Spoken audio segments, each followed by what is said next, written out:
ચંડોળા તળાવમાં ગેરકાયદે બાંધકામ એલિઝ બ્રિજ એમએલએ મનપા કમિશનરને પત્ર લખ્યું છે। ગેરકાયદે વસતા બાંગ્લાદેશીઓની વસાહત હટાવવા માંગ ઉઠી છે।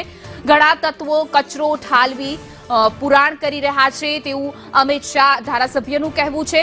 કચરાના પુરાણ કરી વસાહત ઊભી કરવા પ્રયાસ થઈ રહ્યા છે। ભૂતકાળમાં બનેલા વસાહતને હટાવવામાં આવે તેવી માંગ કરવામાં આવી રહી છે। વર્ષ 2023માં શહેજાદ ખાન પઠાણે કલેક્ટરને પત્ર લખ્યો હતો। ઘણા લોકોએ દુકાનો બનાવી ભાડે આપી દીધી છે। અનેક રજૂઆત બાદ પણ કોઈ કાર્યવાહી નથી થતી, તેને લઈ સવાલ ઉઠી રહ્યો છે। અહીંયા સવાલ એ થઈ રહ્યો છે કે ધારાસભ્ય જ ખુદ પત્ર લખી રજૂઆત કરી રહ્યા છે, પરંતુ કાર્યવાહી કરવામાં આવતી નથી। म्यूनिसिपल कॉरपोरेशन में 2021 में भी मैंने पत्र लिखा था और ये रजूआत की गई थी कि चंडोला तालाब 2 हिस्सों में बनाया गया है, 2 हिस्सों में बटा गया है, बड़ा चंडोला तालाब और छोटा चंडोला तालाब।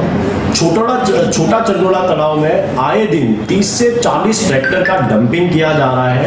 वहां पर कहीं ना कहीं कुछ लोगों द्वारा उस तालाब का कब्जा किया जा रहा है, लेकिन वो लेटर मैंने कलेक्टर को दिया गया, वो लेटर अहमदाबाद म्यूनिसिपल कमिश्नर को दिया गया, लेकिन आज विरोध पक्ष के नेता बनने के बाद भी 2024 में भी मैंने फिर से पत्र लिखा, लेकिन उसके बाद भी कोई एक्शन नहीं लिया गया।